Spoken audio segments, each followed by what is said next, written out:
দিলৱাৰ মহবুবুল এনেকুৱা ধৰণৰ যিমান মানুহ আছে সেইবিলাকক কোনো আইনৰ বিৰুদ্ধে নহয়, আইনৰ ভিতৰত থাকি খতম কৰাই মোৰ কাম। এই যে কলে দিলৱাৰ আৰু মহবুবুল হকক নিচিনা কাক বুঝাইছে তো, কাক মিন করেছে? আমি কোশ্চেন করতে বিচারিছি। সাংবাদিক দিলওয়ার মজুমদার প্রসঙ্গে মুখ্যমন্ত্রীর বেফাঁস মন্তব্যের তীব্র সমালোচনা কংগ্রেসের।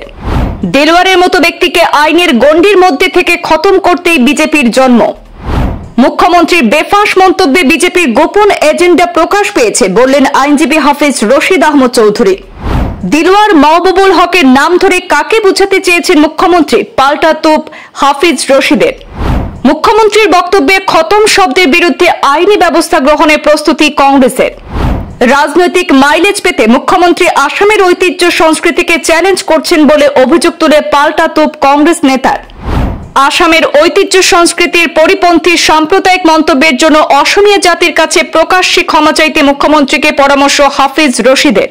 গুয়াহাটিতে কর্মরত সাংবাদিক দিলওয়ার হোসেন মজুমদার এবং ইউএসটিএম এর আচার্য মহবুবুল হক প্রসঙ্গে মুখ্যমন্ত্রী ডক্টর হিমন্ত বিশ্ব শর্মার বেফাঁস মন্তব্যের বিরুদ্ধে ক্ষোভে ফুঁসে উঠেছে আসাম প্রদেশ কংগ্রেস।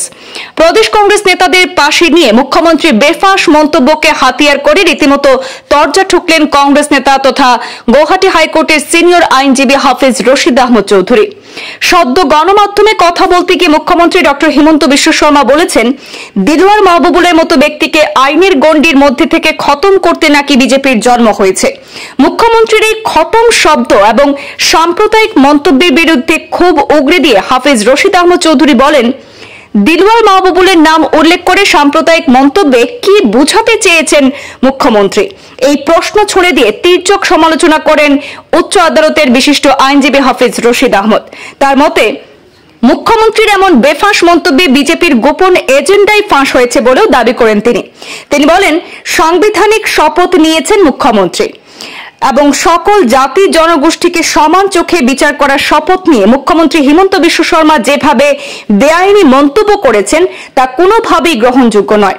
এমন সাম্প্রদায়িক মন্তব্যে মুখ্যমন্ত্রী আসামের ঐতিহ্য সংস্কৃতিকেও পদতলিত করেছেন বলে অভিযোগ তুলে অসমীয়া জাতির কাছে প্রকাশ্যে ক্ষমা চাওয়ার পরামর্শ দিয়েছেন তিনি। সেখানে মুখ্যমন্ত্রী খতম শব্দে কি প্রাণে শেষ করে দেওয়া বুঝিয়েছেন প্রশ্ন ছুঁড়ে দিয়ে খুব শীঘ্রই আইনিভাবে মুখ্যমন্ত্রীকে জবাবদিহি করবেন বলে জানিয়েছেন আইনজীবী হাফিজ রশিদ আহমদ চৌধুরী। যোৱাকালি আমার হেমন্ত বিশ্ব শর্মার এমরিয়ার কালি একটা নিউজ আহিছিল, এইটো আপনি দিছে না? এইটো আপনার হোয়াটসঅ্যাপত পাব আপনালোকে। তাতে কি লিখিছে মই কৈ দি আছো যে এপেক্স বেংক অসমৰ এটা জাতীয় অনুষ্ঠান। কোনোবা এজন দিলৱাৰে ক'লেই এপেক্স বেংকৰ দুৰ্নীতি হ'ল নেকি? অসমৰ দুৰ্ভাগ্য হৈছে যে দিলৱাৰে যি কয় এচাম মানুহে বিশ্বাস কৰে, মানে আপোনালোকক সাংবাদিকসকলকো হেৰি কৰিছে বেছিভাগ। বিজেপিৰ জন্মই হৈছে দিলৱাৰৰ দৰে মানুহক খতম কৰাৰ বাবে। বিজেপিৰ জন্ম হৈছে দিলৱাৰ হুছেইনৰ দৰে মানুহক খতম কৰাৰ বাবে। দিলৱাৰ মহবুবুল এনেকুৱা ধৰণৰ যিমান মানুহ আছে সেইবোৰক আইনৰ ভিতৰত থাকি খতম কৰাই হ'ল মোৰ কাম। এতিয়া বন্ধুসকল, আপোনালোকে জানে এজন চিফ মিনিষ্টাৰে যে ওথ লয়, সংবিধানৰ ওথ লয় যে আমি চবৰ কাৰণে আমি ইকুৱেল দৃষ্টিভংগী ৰাখিম, দেশৰ ভাল চাম, ৰাজ্যৰ হেৰিটো চাম, ৱেলফেয়াৰ চাম। এই গোটেই বস্তুটো হ'ল তেওঁৰ এইটো মেইন কামটো হ'ল এজন মিনিষ্টাৰ হওক বা চিফ মিনিষ্টাৰ হওক। আজি ওথ লোৱাৰ পাছত আজি এই যে ক'লে দিলৱাৰ আৰু মহবুবুল হকক নিচিনাই কাক বুজাইছে তো, কাক মিন কৰিছে? আমি কুৱেশ্যন কৰিব বিচাৰিছোঁ। He should come out with a black and white ইয়ে যে কাক মিন কৰিছে। ক্ৰিমিনেলক মিন কৰিছে। ক্ৰিমিনেল এটা মানুহক কেছ হ'লে ক্ৰিমিনেল নহয়, কিন্তু মই আইনৰ ছাত্ৰ হিচাপে কৈছোঁ যে ক্ৰিমিনেল যে দিলৱাৰ বা মহবুবুল হক ইনিচিয়েটেড FIR দিছে, এৰেষ্ট কৰিছে পুলিচে, পুলিচৰ কাম পুলিচে কৰিব। কিন্তু আজি ৰিতম সিং আমাৰ একজন সক্ৰিয় সদস্য, আজি তাক বাৰ বাৰ এটা কেছত হেৰি গৈছে, এতিয়া তাক বেইল হৈছে, আকৌ এটা কেছত যাব দিছে। এই যে বস্তুটো তুমি কৰিব বিচাৰিছা, এই যে এজন কেছ হ'লেই তুমি খতম কৰিবা, তুমি কোন খতম কৰা মানেটো কি? মাৰি পৰা, মাৰ্ডাৰ কৰা, এটেম্প টু মাৰ্ডাৰ বা শেষ কৰি দিয়া এজন এই পৃথিৱীৰ পৰা, এইটো তোমাৰ দায়িত্ব কোনে দিছে? কোৰ্টৰ কাম, আইনৰ কাম।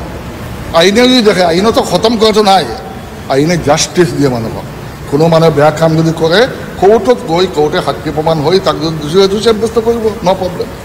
এতিয়া জাষ্ট কেছ হৈছে, তুমি কৈছা কি যে তুমি এওঁলোকক খতম কৰিব আইনৰ গণ্ডিত থাকি। আইনৰ গণ্ডিত যদি কোৱা তো তুমি খতমটো তুমি ক'ব নোৱাৰা।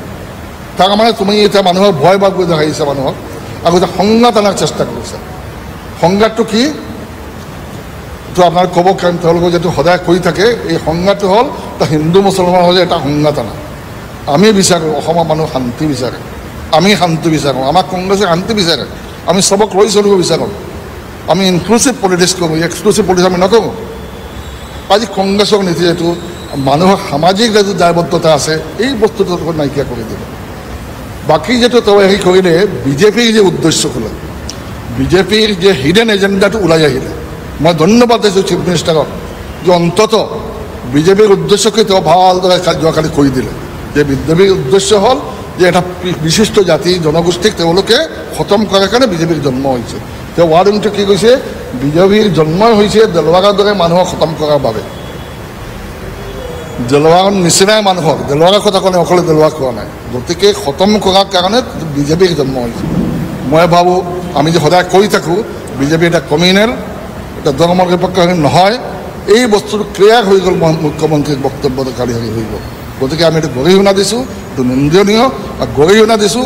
আৰু আমি কৈছোঁ chief minister you should come out and say to whom you refer, কোন হয় অলপ, কাক তুমি মিন কৰিছা, তুমি কোৱা, নতুবা তুমি গোটেই পাব্লিকৰ মাজত তুমি এপলজি বিচাৰা।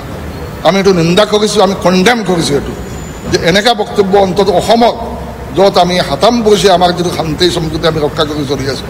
আজি চাব কালি ঈদৰ দিন কিমান মানুহ, হিন্দু মানুহে মেনেজমেণ্ট কৰিছে ঈদৰ, বিধানসভাত দেখা পাইছে আপোনালোকে, হিন্দু মুছলমানে খাইছে, নমাজ পঢ়িছে, হিন্দু মানুহে মেনেজমেণ্ট কৰিছে ঈদগাহটো।